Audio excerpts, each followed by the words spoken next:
জুলাই আন্দোলনের সময় সাভারের আশুলিয়ায় মরদেহ পোড়ানোর মামলায় সাবেক ৩ পুলিশ কর্মকর্তাকে আন্তর্জাতিক অপরাধ ট্রাইব্যুনালে হাজির করা হয়েছে।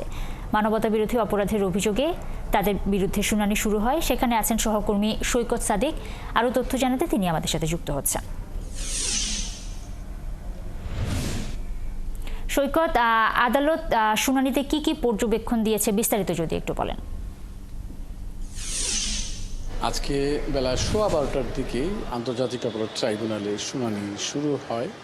আজকে এখানকার যে চেয়ারম্যান গোলাম মজুমদার নেতৃত্বাধীন বেঞ্চে আজকে কিন্তু বেশ কয়েকটি মামলার শুনানি হয়েছে। প্রসিকিউশনের পক্ষ থেকে প্রথম যে আবেদনটি করা হয়েছিল জুলাই গণ অভ্যুত্থান, যেটা আমরা জুলাই আন্দোলন বলি, সেটা সাভারে গত 5 আগস্ট যে ছাত্র জনতার উপর গুলি চালানো হয়েছে এবং সেই গুলিতে বেশ কয়েকজন ছাত্র মারা যায় এবং 6 জন ছাত্রের লাশ বা মরদেহ পুড়িয়ে দেওয়া হয়েছিল। সেই ঘটনায় দায়ের করা মামলায় কিন্তু আজকে সেইখানকার দুজন ঊর্ধ্বতন পুলিশ কর্মকর্তা, ঢাকার সাবেক এএসপি, সার্কেল এএসপি আবদুল্লাহিল কাফি ও সাভারের যে এএসপি শাহিদুল ইসলাম ও ডিবির পরিদর্শক আরাফাত, এই 3 জনকে আজকে হাজির করা হয় এবং 3 জনের মধ্যে যদিও আরাফাতের ব্যাপারে আগেই ট্রাইব্যুনালে অভিযোগ ছিল, তবে আর যে 2 জন তাদের ব্যাপারে কিন্তু এই মামলায় তাদেরকে আজকে গ্রেপ্তার দেখানোর পর তাদেরকে কারাগারে পাঠানো হয়।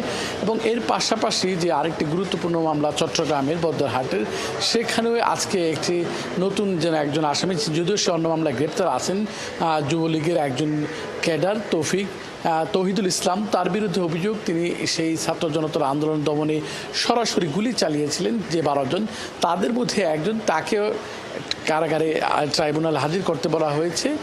এর পাশাপাশি আরেকটা বিষয়, যে ফ্যাসিস্ট সরকার আমলে যে গুমের অভিযোগ ছিল, তখন র্যাবের বিরুদ্ধে একটি গুমের অভিযোগ আনা হয়েছে। যে র্যাবের যে তখনকার মুখপাত্র ছিলেন রিয়ার অ্যাডমিরাল সোহাইল, তার বিরুদ্ধে একটি অভিযোগ, তিনি রাজশাহীর একজন ব্যক্তিকে রাজধানীর ধানমন্ডি থেকে অপহরণের পর 47 দিন তাকে নির্যাতন করেন। সেই ঘটনায় একটি অভিযোগ দায়ের হয়েছে। সেই অভিযোগের প্রেক্ষিতে কিন্তু প্রসিকিউশন একটি আবেদন করেন এবং এই সোহাইলকে আগামী 18 জুন ট্রাইব্যুনালে হাজির করার জন্য এই আজকে ট্রাইব্যুনাল চেয়ারম্যান নির্দেশ দিয়েছেন। সব মিলে আজকে এই 3টি বিষয় কিন্তু গুরুত্বপূর্ণ ছিল এবং পরবর্তীতে শুনানিতে তাদেরকে নিয়ে আসা হবে। এবং সবচেয়ে বড় কথা হলো, আজকে প্রসিকিউশন জানাচ্ছেন সাভারের ঘটনায় কিন্তু তারা দ্রুতই তদন্ত প্রতিবেদন দেবে এবং এই মাসের মধ্যেই সেই ঘটনায় তদন্ত প্রতিবেদন জমা পড়বে।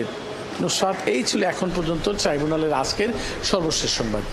অনেক ধন্যবাদ সৈকত আপনাকে।